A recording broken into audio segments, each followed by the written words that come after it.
Hello my dear students. आज का जो टॉपिक है हमारा वो गामा फंक्शन है, लेकिन उससे पहले जो अपना लेक्चर 1 था उसमें बीटा फंक्शन के बारे में मैंने कुछ बताया था। पहले उसकी डेफिनेशन दी, फिर इसकी प्रॉपर्टी नंबर 1 जो कि सिमेट्रिकल प्रॉपर्टी थी, सेकंड जो कि आपका प्रॉपर्टी नंबर 2 जो थी वो मैं एक बार लिख रहा हूँ, उस P2 को एक बार अपन रिवाइज करेंगे और उसी को थोड़ा सा आगे कंटिन्यू करेंगे। फिर उसके बाद जो गामा फंक्शन है हमारा वो स्टार्ट करेंगे। प्रॉपर्टी नंबर 2 मैं आप लोगों के सामने सोल्व कर चुका हूं, बट मैं यहाँ फिर भी आपको बता रहा हूं कि बीटा ऑफ mn जो था वो था 0 to infinity x to power n -1 plus 1 plus x to power m plus n।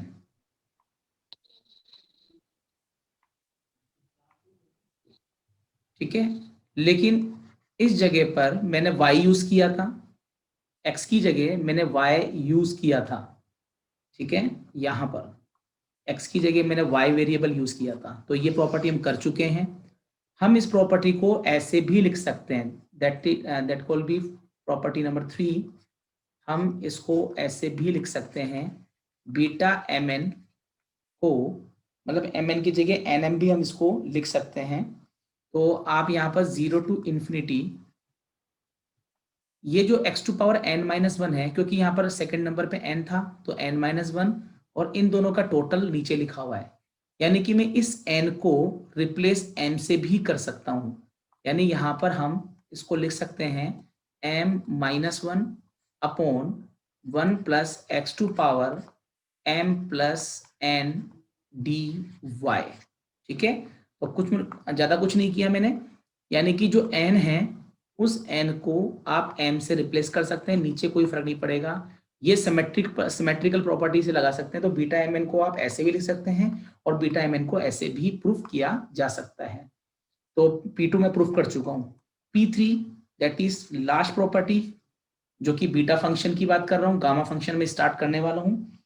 और ये जो प्रॉपर्टी है उसको ट्रिग्नोमेट्री रिप्रेजेंटेशन में लिख देता हूं, ट्रिग्नोमेट्री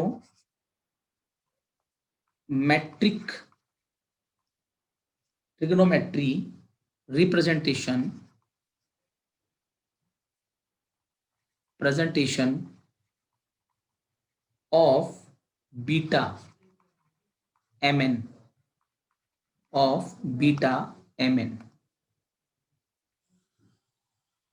यानी कि जो आपका बीटा फंक्शन है उसको ट्रिग्नोमेट्री की फॉर्म में भी दिखाया जा सकता है। इस प्रॉपर्टी को हम प्रूव करेंगे, जो कि आगे गामा फंक्शन में भी यूज होगी। तो ट्रिग्नोमेट्री प्रेजेंटेशन के बेनिफिट आपको आगे जाके मिलेगा। कुछ ऐसे क्वेश्चंस हैं जिनमें साइन कोस की टर्म्स आती हैं और वो इंटीग्रेशन नॉर्मल वे में हो नहीं पाते हैं, लेकिन हम शॉर्टकट तरीके से उन क्वेश्चंस को बहुत आसानी से सोल्व कर सकते हैं, लेकिन उससे पहले हमें उसके फॉर्मूले में पता होने चाहिए। तो इस ट्रिग्नोमेट्री रिप्रेजेंटेशन से आपको आगे की जो टॉपिक है गामा फंक्शन, वहां जाके इसका बेनिफिट मिलेगा और आप खुद फील करेंगे कि इनसे निकलने वाले नए फॉर्मूलेज, इनसे बनने वाले नए डेरिवेशंस की हेल्प से, नए कॉन्सेप्ट की हेल्प से हम कई इंटीग्रेशन को बहुत आसानी से कर सकते हैं। तो पहले मैं बात कर रहा हूं प्रेजेंटेशन की, देखें, लेकिन डेफिनेशन तो आपको बीटा फंक्शन की यूज करनी है। यहाँ पर by definition of beta function, by definition of beta function की डेफिनेशन आपने ऑलरेडी पढ़ रखी है। Beta mn 0 to 1 x to power m-1 1 minus x to power n-1 into d x. और आपको ये भी पता है m और n ग्रेटर देन 0 होंगे, बोथ आर पॉजिटिव, क्योंकि हमें ट्रिग्नोमेट्री रिप्रेजेंटेशन आपको करना है। तो यहाँ पर आप क्या करेंगे, कुछ सब्स्टिट्यूट करना पड़ेगा, कुछ मानना पड़ेगा, कुछ पुट करना पड़ेगा। पुटिंग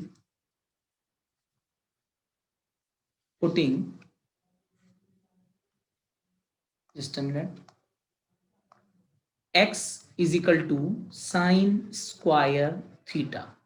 हम x की जगह क्या पुट करेंगे, साइन स्क्वायर थीटा। अगर मैं इसको डिफरेंशियल करता हूं, x का differential dx, sine square 2 sine theta into cos theta, और पूरे का डिफरेंशियल हो जाएगा डी थीटा। ठीक है, तो साइन स्क्वायर का होगा 2 साइन थीटा का कोस थीटा, और थीटा का आपका डी थीटा लिख सकते हैं। इसी तरह से यहाँ पर आप इसको थोड़ा सा चेंजेस भी करें। यहाँ पर आप इसको लिख सकते हैं sine square theta is equal to x. ठीक है, sine theta is equal to root x, limit को निकालने के लिए, क्योंकि लिमिट भी चेंज होगी। Theta is equal to sine inverse root x. ये जो कंडीशन मैंने अप्लाई की है, ये कंडीशन आपको लिमिट निकालने में हेल्प करेगा, क्योंकि ये अभी क्वेश्चन एक्स की फॉर्म में है। We can see function this integration given in variable x and we are changing x by theta, we are replacing x by theta. Theta को हम चेंज करेंगे, उसके लिए मुझे लिमिट भी इसकी चेंज करनी पड़ेगी। ठीक है, तो अब यहाँ पर इंटीग्रेशन, इसको अब इक्वेशन नंबर 1 दे दीजिए यहाँ ऊपर की तरफ। अब पहले आप लिमिट को चेंज कर लीजिए। पहले हम बात करेंगे अपर लिमिट की। Okay, first of I am talking about upper limit.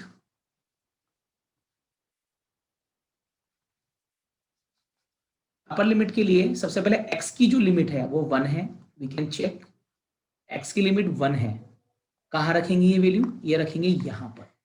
Upper limit की बात कर रहा हूँ। जब हम x की जगह यहाँ पर 1 रखते हैं तो theta is equal to sine inverse under root 1। Under root का कोई इंपैक्ट इस पर पड़ेगा नहीं, तो ये साइन 1 हो गया।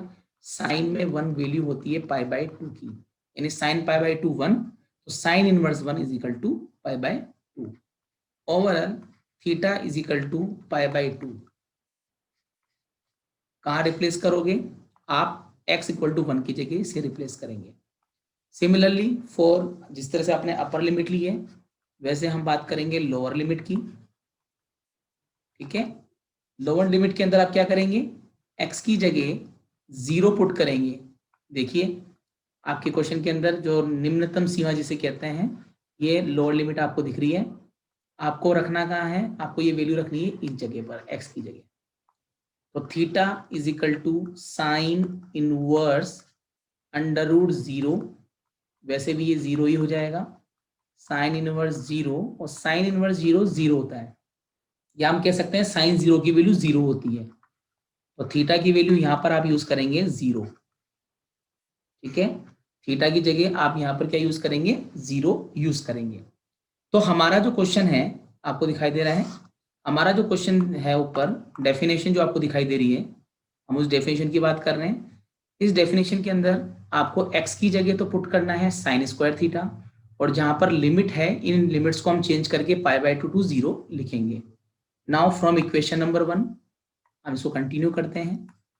Now from equation number 1, beta mn, theta की limit 0 to pi by 2, x की जगह आप क्या रख रहे हैं? साइन स्क्वायर थीटा, पावर अपने पास होगी m माइनस 1, 1 माइनस एक्स की जगह आप रखेंगे साइन स्क्वायर थीटा, और यहाँ पर n माइनस 1, और ये जो dx है, ये dx है, इस dx की जगह आप रखेंगे 2 sine theta into cos theta D theta, 2 sine theta into cos theta and D theta.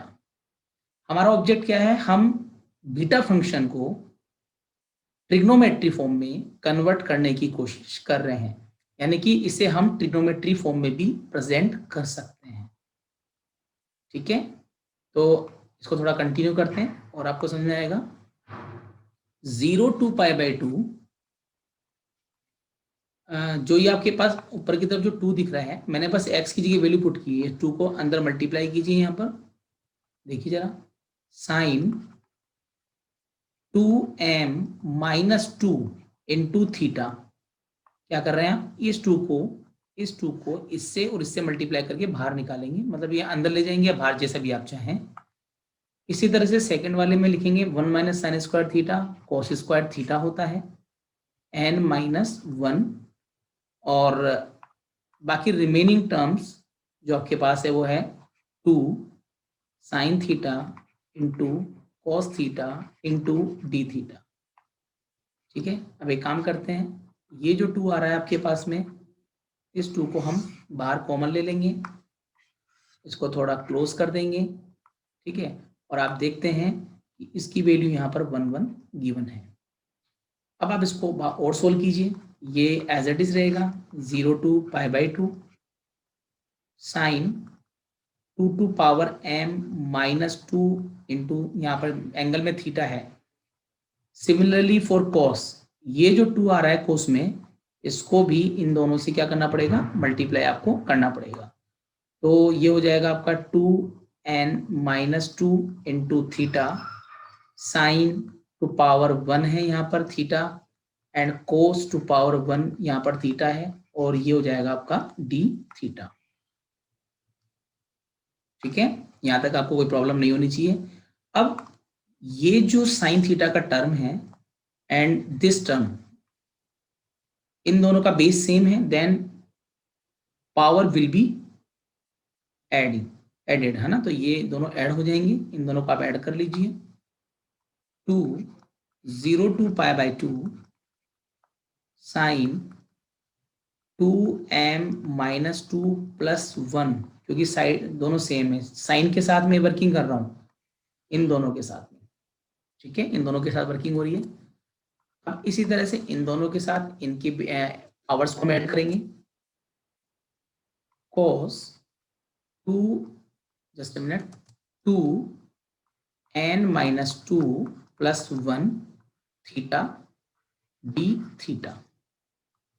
तो माइनस करने के बाद हमारे पास जो टर्म रहेगी साइन 2m-1 थीटा, क्योंकि यहाँ नेगेटिव, इसको दोनों को माइनस करेंगे माइनस आएगा, और cos 2n-1 theta D theta. ठीक है, तो फाइनली ये ट्रिग्नोमेट्री पार्ट है, बीटा को मैंने चेंज किया है, तो ओवरऑल आप लिख सकते हैं, हेंस हमने जो बीटा है, जस्ट मिनट, बीटा को एक नए फॉर्म में हमने चेंज किया, that is called trigonometry presentation 0 to π/2 sine 2m-1 theta cos to power 2n-1 into theta and D theta. ठीक है, तो ये जो पोर्शन है हमारे फर्दर आगे जब हम टॉपिक पढ़ेंगे गामा फंक्शन, तो वहां पर हम इसका यूज करेंगे, तो यू शुड लर्न, इसकी हेल्प से हम और भी क्वेश्चंस यहाँ पर डिस्कस करेंगे। तो ये जो टॉपिक आपने भी पढ़ा है, ये आपका बीटा फंक्शन का रिमेनिंग पोर्शन था, जिसकी बात मैं यहाँ पर कर रहा था। आई होप आपको ये चीज समझ में आई होगी, इजीली अपन इसको इसमें प्रेजेंट कर सकते हैं। लेकिन आज का जो टॉपिक हमारा है वो है गामा फंक्शन। ठीक है ना, गामा फंक्शन की कुछ बेसिक फंडामेंटल आज मैं आपके साथ डिस्कस करूंगा। ठीक है, गामा फंक्शन के डेफिनेशन, कुछ प्रॉपर्टीज आज आप डिस्कस करेंगे, remaining properties, remaining parts and remaining questions वो हम नेक्स्ट जो आपके लेक्चर होगा उसमें हम डिस्कस करेंगे। और बीटा फंक्शन की अभी सिर्फ प्रॉपर्टी डिस्कस करी है हमने और उसका डेफिनेशन यूज किया है, लेकिन उसके क्वेश्चंस अभी नहीं किए हैं। वो इसलिए नहीं करा रहा क्योंकि पहले हम गामा फंक्शन को पढ़ेंगे, फिर गामा के बाद में बीटा और गामा में हम रिलेशन बनाएंगे, रिलेशन बनाने के बाद में हम क्वेश्चंस कर सकते हैं, क्योंकि दोनों कभी कभी क्वेश्चन इन दोनों पर बेस्ड भी होते हैं। So I am using definition first, definition of gamma function. ठीक है, जिस तरह से बीटा की डेफिनेशन थी वैसे गामा की भी डेफिनेशन आपको समझनी है। अच्छा, बीटा फंक्शन जो था वो प्रॉपर इंटीग्रेशन था, ये आपका इम्प्रॉपर इंटीग्रल की फॉर्म में काउंट होता है। तो आई am using definition of gamma function, ध्यान से समझना। द गामा फंक्शन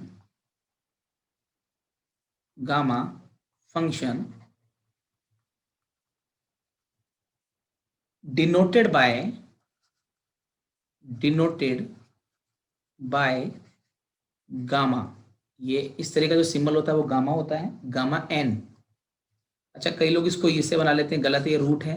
हमेशा इस तरह से बनाना, एक लाइन इस तरह से बनानी है, ये गामा का सिंबल होता है। ठीक, थोड़ा ध्यान रखें क्योंकि गलती नहीं करें। अच्छा, गामा एक ये भी होता है स्मॉल में, ये गामा यूज नहीं करना है यहाँ पर। ठीक है, हमें क्या करना है, कैपिटल गामा यूज कर, मतलब ये जो बना हुआ है इसको कैपिटल गामा भी बोलते हैं। Gamma n is defined by the improper integral. मैंने आपको एक नाम लिया था, इम्प्रॉपर इंटीग्रल। ठीक है, इनफाइनाइट आ रहा है यहाँ पर, इसलिए देखो गामा एन की जो डेफिनेशन है वो है 0 to इन्फिनिटी। अच्छा, लिमिट क्या है, लिमिट में यहाँ पर आपके देखेंगे इनफाइनाइट आ रहा है। ठीक है ना, पिछले वाले में 0 to 1 था, या 0 to इन्फिनिटी, यानी कि लिमिट के अंदर इनफाइनाइट जैसी टर्म्स अगर आना शुरू हो लिमिट्स में तो ये इम्प्रॉपर है। और अगर यहाँ पर लिमिट इनफाइनाइट ना होके कोई नंबर है तो वहां पर वो प्रॉपर लिमिट की फॉर्म में माना जाता है। ठीक है, e raise to power minus x, यहाँ पर एक एक्सपोनेंशियल फंक्शन हम यूज करेंगे, x to power n minus 1 into d x. ठीक है, यहाँ पर n जो है और x की कुछ कंडीशन है जो हमें ध्यान रखनी है, विच इज कन्वर्जेंट। आप इस बात को समझें, मैं इसको रिपीट कर दूंगा, कन्वर्जेंट। या कन्वर्जेंट का मतलब आप लोग नहीं जानते हैं क्योंकि फर्स्ट ईयर में कन्वर्जेंट का कोई नाम आता नहीं है, मैं बता देता हूँ। Is convergent, first I take complete definition for x greater than 0। Convergent का मतलब है कि हम इसे, ये डिफाइन करता है, परिभाषित होता है ग्रेटर देन 0 के लिए। अगर ग्रेटर देन नहीं है तो ये डिफाइन नहीं होगा, परिभाषित नहीं होगा, ये डिफाइन नहीं होगा, इसको कहते हैं कन्वर्जेंट। कन्वर्जेंट का मतलब है कि फंक्शन डिफाइन होना चाहिए, परिभाषित होना चाहिए, ये कहने का मतलब है। तो x का ग्रेटर देन 0 होना चाहिए, साथ में n is a positive number. जरूरी नहीं पॉजिटिव हो सकता है इंटीग्रल हो, नेगेटिव और पॉजिटिव दोनों आ सकते हैं इसमें। और फ्रैक्शनल यानी डिवाइड के अंदर, और फ्रैक्शनल यानी कि फ्रैक्शन का था डिवाइड के अंदर, 1/2, 3/2, 4/2 डिवाइड में, यानी कि पॉजिटिव के अलावा ये भी कंडीशन हो सकती है। ये आपको ध्यान रख के चलना है कि वो पॉजिटिव भी हो सकता है, इंटीग्रल फॉर्म भी हो सकता है, फ्रैक्शनल भी हो सकता है, मतलब इसमें सारे नंबर्स यूज हो रहे हैं, इमेजिनरी नंबर यूज नहीं होगा, बाकी मैक्सिमम नंबर हम यहाँ पर यूज कर पा रहे हैं। जब हम क्वेश्चन करेंगे तो आपको समझ में आ जाएगा कि यहाँ पर मैं कौन कौन से नंबर यूज कर रहा हूँ। ठीक है, लेकिन आपको पिछली डेफिनेशन से एक चीज और याद होगी, जरा लिख रहा हूँ, ध्यान से देखो। This integral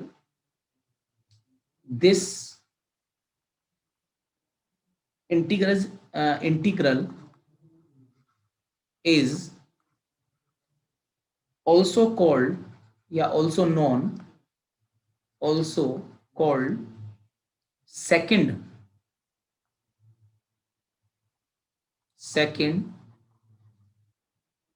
Eulerian। ठीक है ना, जस्ट अ मिनट। पहला वाला जो था वो बीटा जो था वो फर्स्ट आइलेरियन था, ये सेकंड आइलेरियन इंटीग्रल भी कहलाता है। ठीक है, ये थोड़ा ध्यान रख के चलना है आपको कि यहाँ पर फर्स्ट आइलेरियन इंटीग्रल का मतलब है बीटा फंक्शन, और सेकंड आइलेरियन इंटीग्रल को हम यहाँ पर गामा को बोलते हैं। तो वैसे इसका कोई इतना यूटिलाइजेशन नहीं है, लेकिन हाँ भाई गामा फंक्शन को ये कहा जा सकता है, इसको अदर डेफिनेशन में इसको इस तरह से लिख सकते हैं। ठीक है ना, तो अब ध्यान रखें, बीटा जो होगा वो फर्स्ट आइलर इंटीग्रल होगा, जबकि गामा जो फंक्शन जो हम यूज कर रहे हैं वो आपका सेकंड आइलर इंटीग्रल होगा। तो दिस इज द डेफिनेशन इस डेफिनेशन को आप यूज करेंगे। गामा का सिंबल इस तरह से होगा, इसे रूट नहीं बनाना है, 0 to इन्फिनिटी लिमिट होगी, ई इसके अंदर आएगा, एक्स इसमें आएगा, dx यहाँ पर आएगा। ठीक है, इसकी हेल्प से हम आगे की प्रॉपर्टीज करेंगे। उन प्रॉपर्टीज के अंदर बीटा फंक्शन का भी यूज होगा और उन दोनों को मिलाने के बाद हम एक कॉम्बिनेशन बनाएंगे बीटा और गामा का, और उनकी हेल्प से जो नए फॉर्मूले आएंगे उन फॉर्मूलों की हेल्प से हम डिफरेंट टाइप की इंटीग्रेशंस कंप्लीट करेंगे। ठीक है, अब बात करते हैं प्रॉपर्टी की, बट डेफिनेशन यही है, डेफिनेशन आपको यही यूज करनी है जो मैं यहाँ पर, मैं इसको थोड़ा सा डार्क कर देता हूँ, आप लोगों को पता रहे कि मैं इसी डेफिनेशन में वर्क करूंगा। जस्ट अ मिनट, मैंने बीटा में भी यही किया था कि एक डेफिनेशन की हेल्प से कितने क्वेश्चन कर दिए थे, आपको पता है, यहाँ पर भी ऐसा ही होगा। ठीक है, तो आई एम यूजिंग दिस डेफिनेशन। कुछ प्रॉपर्टीज हैं, उन प्रॉपर्टीज को हम यहाँ डिस्कस करेंगे, और वो प्रॉपर्टीज जितनी भी आप निकालेंगे वो एक तरीके से बेसिक है, उसकी हेल्प से हम बहुत सारे क्वेश्चंस को आसानी से कर पाएंगे। ठीक है, तो नेक्स्ट टॉपिक आपका है, next topic properties. Without definition एक भी प्रॉपर्टी आप सोल्व नहीं कर सकते। Properties of gamma, properties of gamma function, gamma function. ठीक है, बेसिक सीखिए, बहुत मजा आएगा। एक बार सीखने के बाद काफी इंटरेस्टिंग टॉपिक इसके अंदर कवर होते हैं। तो इसके अंदर जो फर्स्ट आपका प्रॉपर्टी 1 है, मैं P1 P2 से इसको शो करूंगा इसलिए आपको आसानी समझ में आ जाए। तो प्रॉपर्टी नंबर हम 1 की बात कर रहे हैं, P1।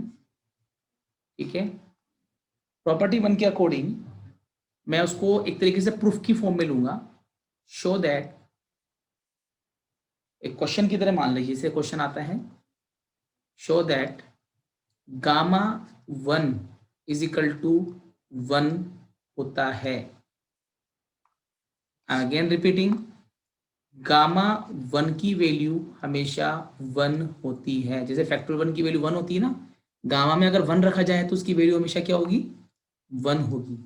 तो हम एक एक करके इस तरह की प्रॉपर्टीज, एक इस तरह के फॉर्मूले हम निकालेंगे जो कि आपकी यूजफुल है। तो सॉल्यूशन देखिए इसका कैसे निकालते हैं, लेकिन ओवरऑल जो रोल है वो है डेफिनेशन का। तो समझना, डेफिनेशन से बहुत आसानी से इसको हम कर सकते हैं।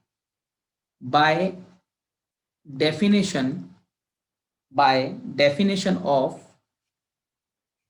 गामा फंक्शन, क्या डेफिनेशन थी, डेफिनेशन थी gamma n is equal to 0 to infinity e raise to power minus x to power n minus 1 dx। यहाँ पर x की वैल्यू ग्रेटर देन 0 होगी, उसके लिए कन्वर्जेंट है, मतलब डिफाइन है, वो होना कंपलसरी है। ठीक है, अब क्वेश्चन के अंदर आप देखें तो क्वेश्चन बहुत इजीली कर सकते हैं आप। ये देखिए गामा में क्या आ रहा है, 1 आ रहा है, तो एक काम कीजिए, n की जगह यहाँ 1 रख दीजिए, आपको कहीं ना कहीं आंसर तो मिलेगा। तो आप इसमें वैल्यू पुट करेंगे, पुटिंग या substituting n is equal to 1। जब आप 1 पुट करते हैं तो ये हो जाएगा gamma 1 0 to infinity e raise to power minus x to power 1 minus 1 dx। ठीक है ना, n की जगह 1 पुट किया है मैंने, I am putting value n equal to 1 in from, इस जगह पे देखिए एंड दिस साइड, यहाँ पर वैल्यू पुट करते हैं राइट और लेफ्ट के अंदर। ठीक है, अब 0 to infinity, 0 to infinity e raise to power minus x to power 0 into dx।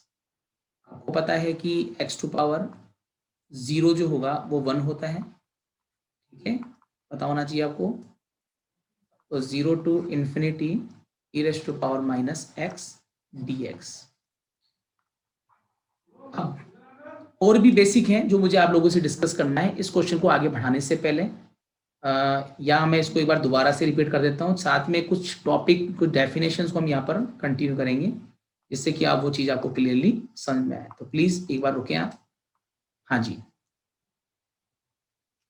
तो यहाँ पर आप देखें, कुछ कंसेप्ट आप लोगों के साथ में शेयर करूंगा, जिससे कि आपको आगे क्वेश्चन करने में प्रॉब्लम नहीं है। पहली बात तो ये है कि जो x टू पावर 0 है, आप जानते हैं वो 1 हो गया, जो तो आपको पता है ही।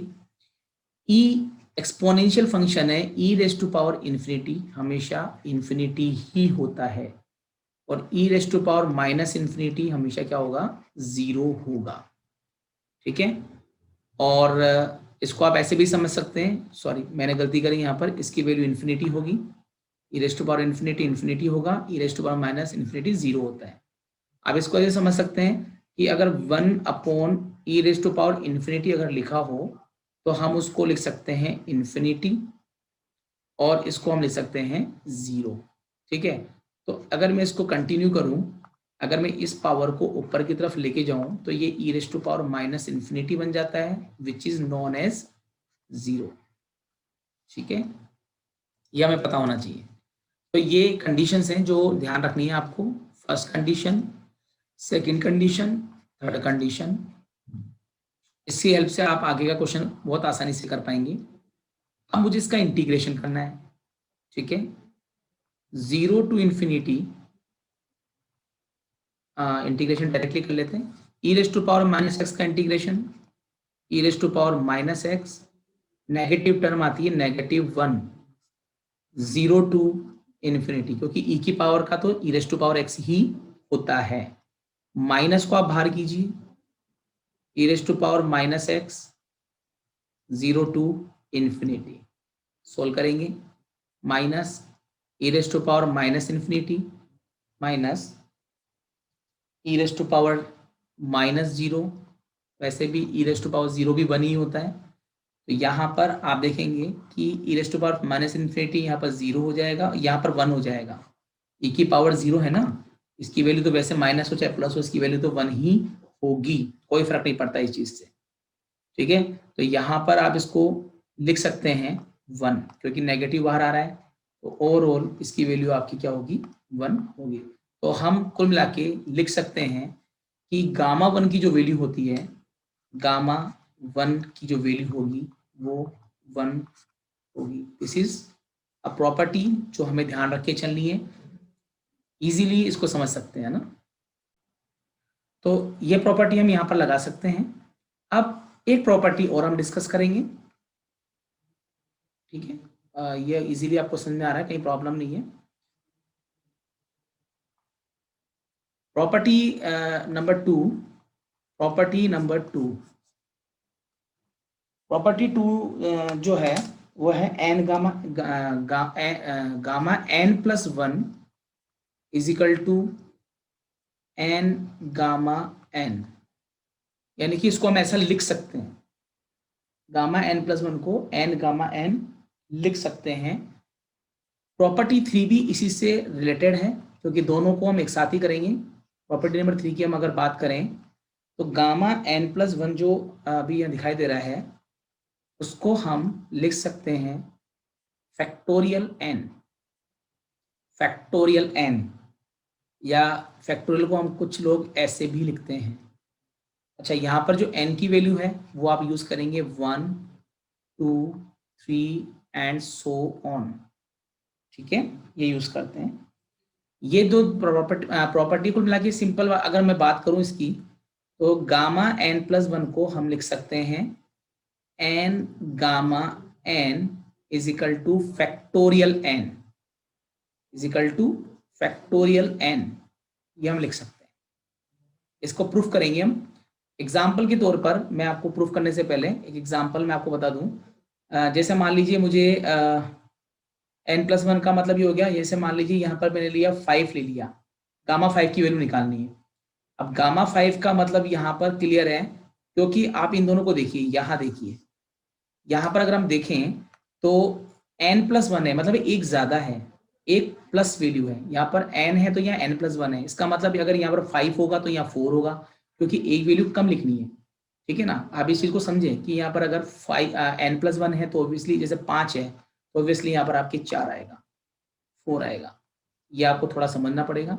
इसी तरह से अगर मैं बोलूँ फैक्टोरियल 3 की वैल्यू की, गामा 3 की वैल्यू बात करूँ तो इसको हम फैक्टोरियल 2 बोलेंगे, क्योंकि हमेशा ये एक दूसरे एक से क्या होता है, एक कम होता है। तो आप फैक्टोरियल 4 की वैल्यू आपने निकाली 4 इंटू 3 इंटू 2 इंटू 1, आप आसानी से इसको सोल्व कर सकते हैं, ये 24 होता है। इसी तरह से इसको हम सोल्व करें तो 2 इंटू 1 होता है, जिसको हम 2 लिखते हैं।